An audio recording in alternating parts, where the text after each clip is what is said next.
This week on Act Out, colonialism didn't just happen, it's still happening. Natives weren't just here hundreds of years ago, they're still here. We sit down with Jen Deerinwater to discuss the colonialist paradigm, anti-native behaviors in the everyday, and two spirits in a singular world. From tweets to marching in the streets, this is Act Out. Rockets! Blockade! Bulldozers swarm outside the checkpoint gate. A noise flash broke the hush and blew me into the street. I awoke next to the body of my baby. No! Welcome to Act Out. I'm Eleanor Goldfield, and this is your tipping point. So we've got another special episode this week.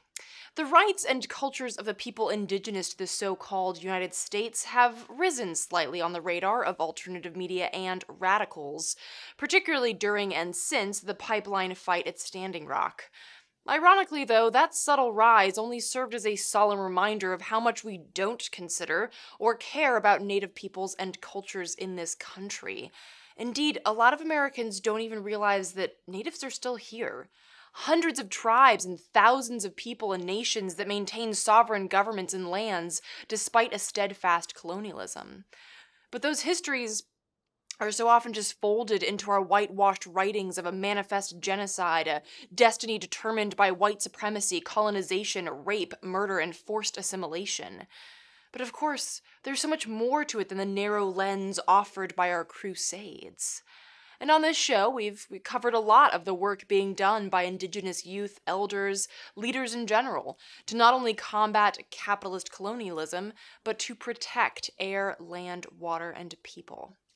So expanding that viewfinder a bit further, we sat down with Jen Deerinwater to discuss the colonialist paradigm, anti-native behaviors in the everyday, and two spirits in a singular world. Take a look. So the term Two-Spirit it's a contemporary English language term that's meant to be part of sort of a pan-Indian queer movement. So what it is it's a representation of multiple gender roles that many of our nations have had. My nation, the Cherokee Nation, we had more than two genders. The Lakota had more than two genders. Like that was very common. The Dene did as well. And it was through the white invasion and forced Christianity that we've lost a lot of that history. Some of the first Native people who were attacked and, and murdered and harmed by the colonizer were multi-gendered people. So we've lost a lot of that history, and that's something that a lot of us who are on the queer spectrum and who are Native, we're trying to find that history and bring that back.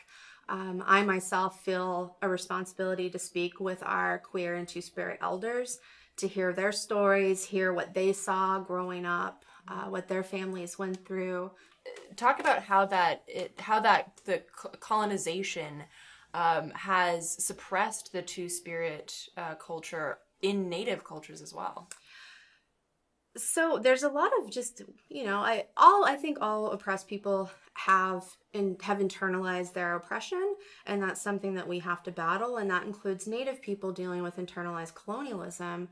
There are a lot of Natives that think that the only genders we've ever had are men and women, and they have forgotten that history, partially because the history hasn't been taught.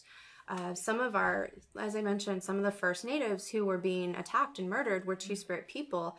They were thrown into pits of hungry dogs. They were murdered.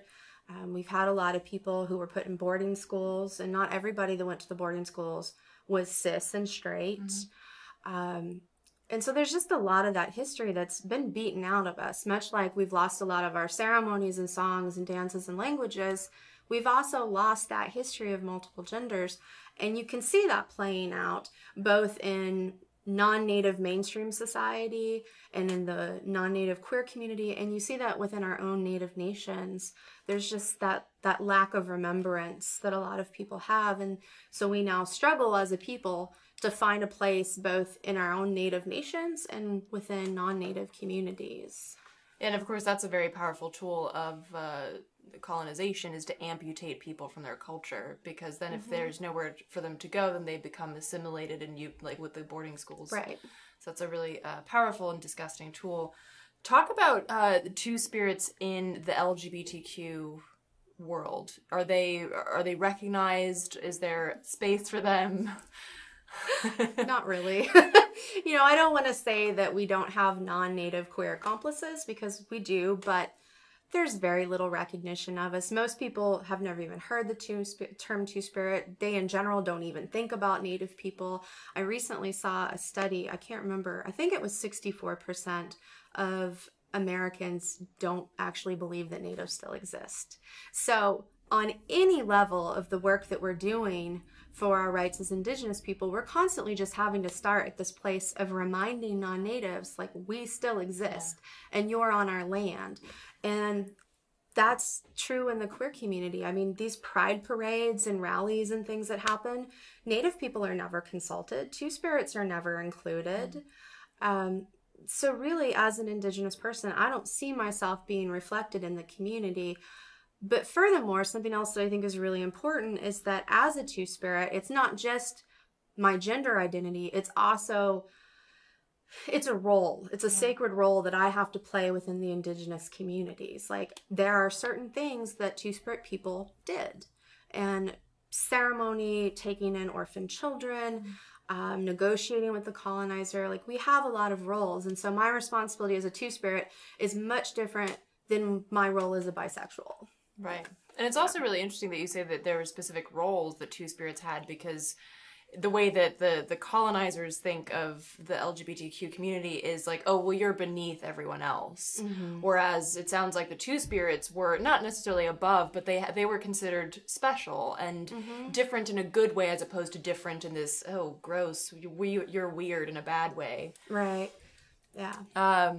So shifting or continuing with that sort of anti-native perspective, I wanted to talk, because you also have some powerful insight with regards to anti-native behaviors in social circles, such as healthcare and housing. Talk a little bit about those experiences that unfortunately are likely to not only happen to you, but natives across the board.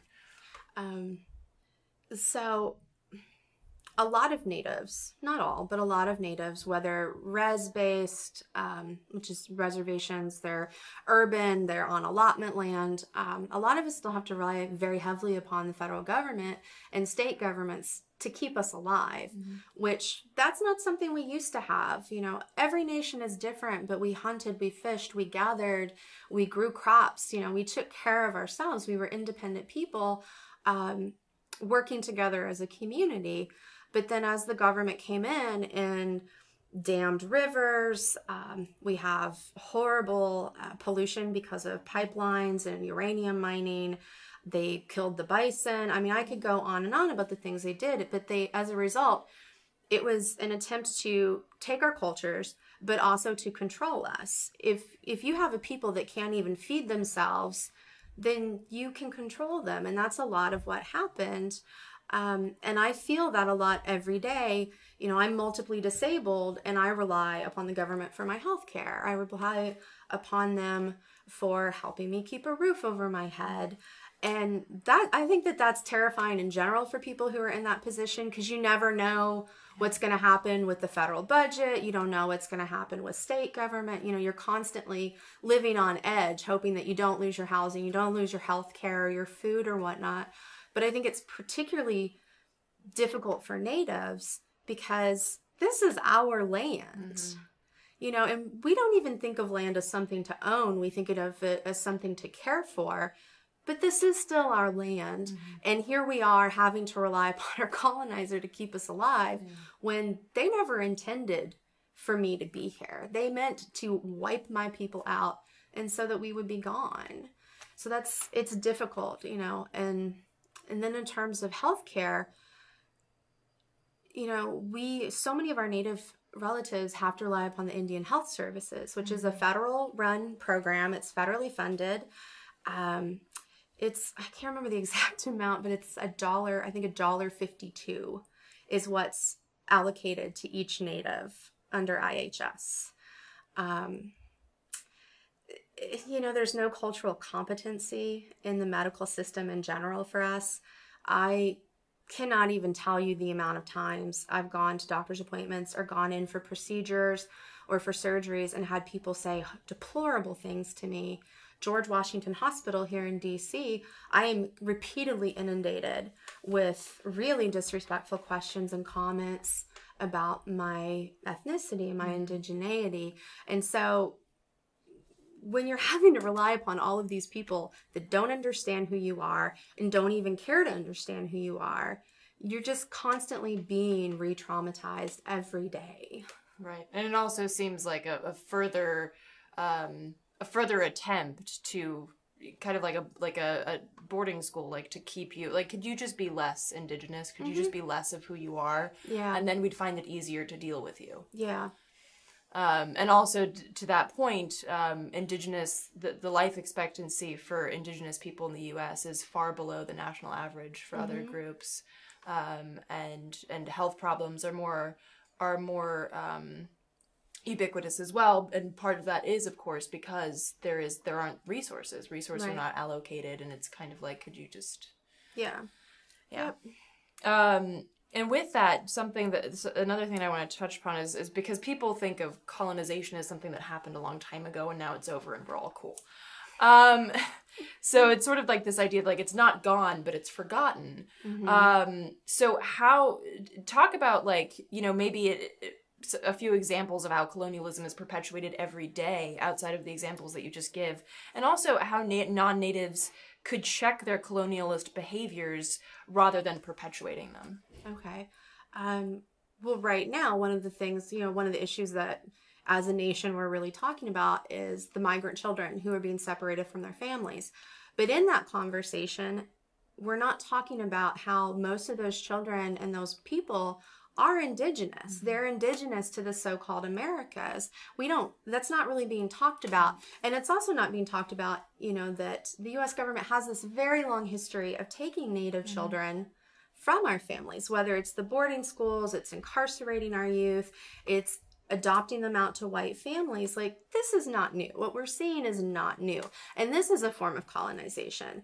And the fact that there is this larger definition of who is an immigrant, and it never includes white people, is also a form of colonization.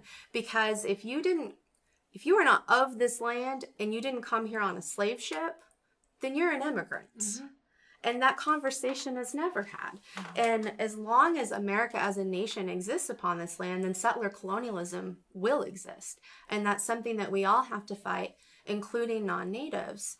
The first acts of racism and white supremacy that occurred here were done upon my people. And that conversation is never had. And, in movements around ending police brutality, hardly ever talk about the fact that natives actually have the highest rates of murder by police. We have the highest rates of incarceration. And I don't say that because I'm trying to play oppression Olympics, but this needs to be remembered. Like, colonization has never ended. Just because you don't recognize it and you don't recognize natives doesn't mean it's stopped.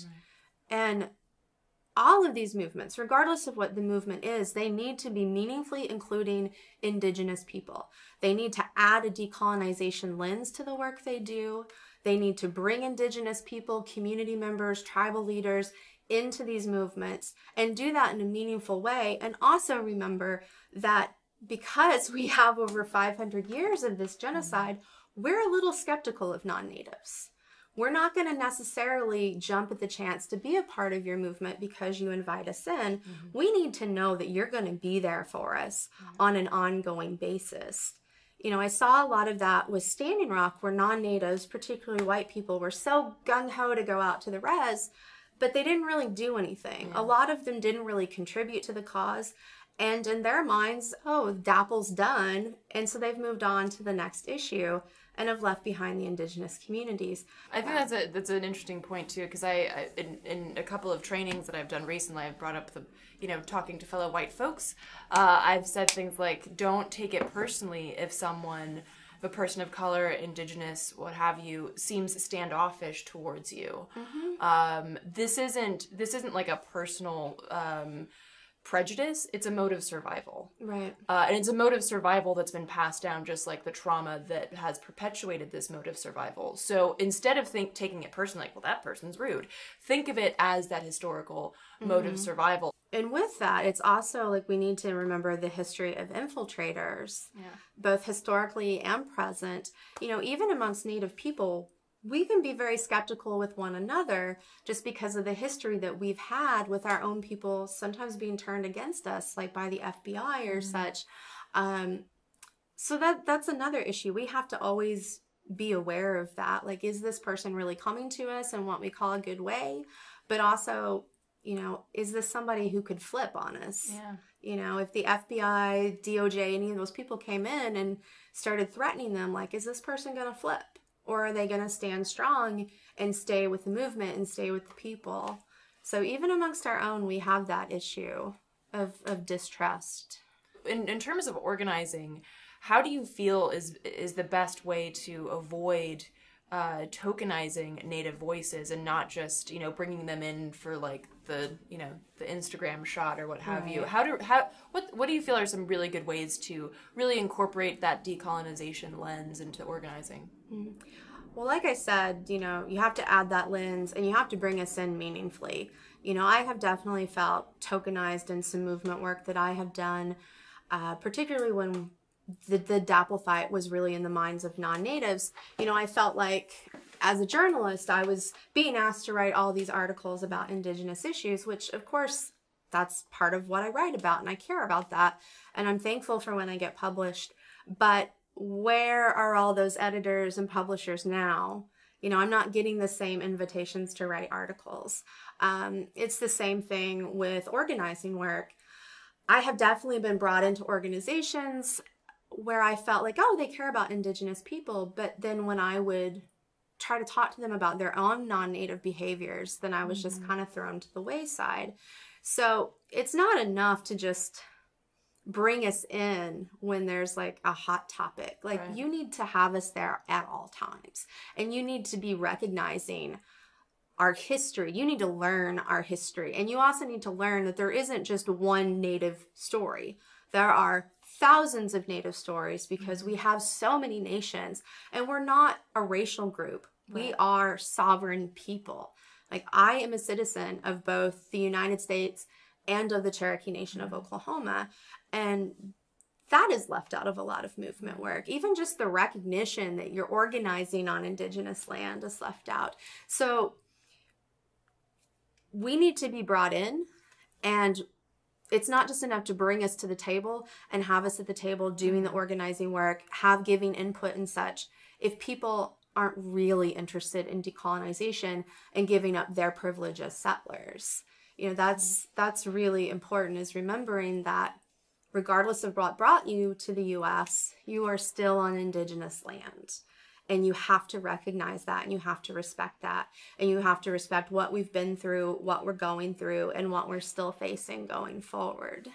Yeah, that humility bit is really important. Being willing to be taken down a notch and willing to be, I don't like to use the word called out because it feels so like, you know, calling people out on Twitter or something, but like being called out like in a meaningful way, like, hey, that was really fucked up what you said and here's why, and being able to take it and be like, okay, cool, and sit with it, as opposed to just immediately being on the defensive, like, well, I didn't and you're misunderstanding. It's like, shut up for a second and, you know, take it in and like think about how the programming, and this is something that I talk about on the show a lot, is like the programming of the system. Like, it's impossible for you to be born in this system and not, you know, if you're white, not be racist and not have like a consumerist drive and not be like, you're programmed that way, but you can fight against it. But that doesn't mean that you're not going to slip up. And if somebody is good enough to call you out on that, be accepting of it as opposed to being defensive. Right. So in that same vein, one of the things that you do is that you work either with organizing or journalism to educate people on this, particularly, you know, non-natives, able-bodied people. But there is like people that exist on that privilege spectrum also need to take it upon ourselves, like you said, like learn our history, take it upon ourselves to educate ourselves, so that, for instance, you know, a Native person doesn't have to relive trauma in order to explain something to someone. or it just gets annoying to have to say it 100 fucking times. Talk a little bit about, taking that initiative to educate ourselves.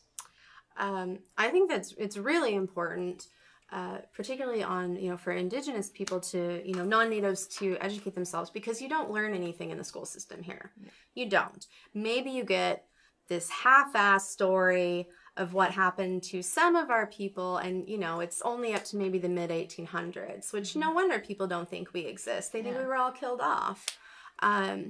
So it's really important to speak with Native people when we're in the capacity of educating, not when we're just going about our daily lives. Don't try to find one on the street. Yeah, exactly. But to read the books that we write, read the articles, watch the documentaries that we make, listen to the music we make. If you do those things, you'll start to learn about us, and you'll start to learn about our histories and the fights we have.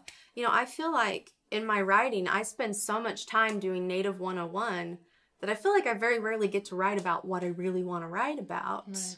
And that can be frustrating. I had an editor recently for one of my articles ask me to shorten a Native person's name and to explain why their name was so long.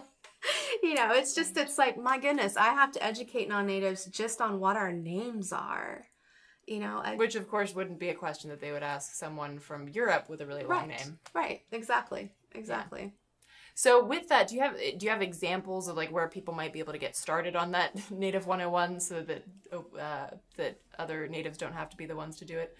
The books that we write, documentaries, all of that I've said.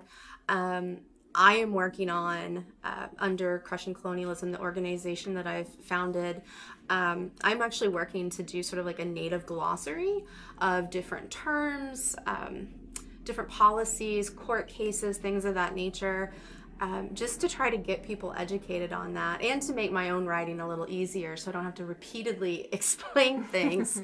Indian country today, while they don't fully cover all of the issues in Indian country, as we call it, they're another good resource. Their articles are generally fairly easy to read, so you don't have to have a PhD to read them and understand them. And they talk about different issues, and they talk about different nations, and it's being written by Indigenous people. So, those resources are out there. I think the most important thing, though, is to make sure that people are looking to Indigenous academics or Indigenous words and wisdom, and not the white anthropologist who wrote about us. Yeah, I recently read something that 95% of Wikipedia entries are written by white men in Europe and North America. Mm-hmm. And I was like, wow, well, that not only does that explain a lot, but how fucked up is that the Wikipedia entries about the entire continent of Africa are written by some white dude in England or something. Well, who has the time and the resources to do that? Of course it's white men. They're the ones with the time and the resources. Which is also, of course, indicative of history, because, that's why our history books are so lame and whitewashed, is because it's white men writing those history books. It's not people who are that history that are actually writing them. So that was going to be the last question, but I thought of another one. So basically, this perspective on issues that are happening right now. A lot of people are talking about America needs to unite, and America needs to come together, and we can't be divided on these issues. Do you see first of all, is it worth fighting for a united America? And if so, what would that look like? Is it better to try and work in these communities on a smaller scale level with that sort of local perspective, rather than this great nation of America? Well, first of all, America was never great. It was founded on Native genocide, land theft, and slavery, and sexism, because women were excluded. So I think we need to stop looking to America to do right by oppressed people. It's never done right by us, and it never will. When I hear people talk about, we need to unite, it's always the most privileged of oppressed people saying that. That's their way of saying that I, as a Two-Spirit, I'm not supposed to speak up and call out, for lack of a better term, other queer people. As a Native, I'm not supposed to really throw our issues out there. I'm not supposed to throw out the issues of ableism that we have in America. Like, I'm basically just supposed to be there to fight for crumbs. Mm-hmm. And I'm done fighting for crumbs. You know, I spent a decade working in the U.S. government and Democratic and progressive politics, and the things I saw were horrible. I don't think the Democrats are any better than the Republicans. I don't think the liberals are any better than the right. Mm-hmm. Because there is still so much oppression there. And I'm just not interested in keeping that going. I don't want that. And I think that because I believe so strongly in tribal sovereignty, we need to be working with Native people in terms of as a nation, as Native nations. But I think when we're doing that local work, we also have to think to the larger scale as well. Like, how does this fit in to the larger framework of America? And one of the easiest places I feel like we can see that is in resource extraction. Right. So many people got busy fighting DAPL that they forgot that DAPL eventually is going to basically end in Louisiana. Mm-hmm. So now there's the Bayou Bridge pipeline. You know, I mean, we think about in Pennsylvania, people fighting maybe just one pipeline with the Mariner East 2, but that whole area, the Ohio River Valley, is going to be fracked to death if we don't fight it. So I think it's important to think locally, but we still have to think on the larger global scale of these issues. For more information on Jen and her work, check out JenDeerinwater.com and her Facebook links, which are included at the end of the show and in the show description.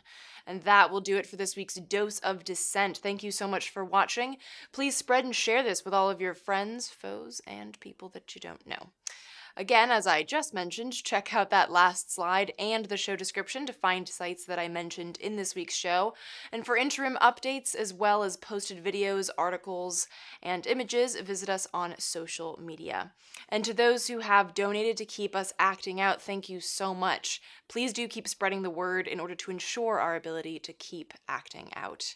From the Devil's Den, good night and act out. And real quick, to keep independent, non-corporatized media like this show going, visit patreon.com/actout. I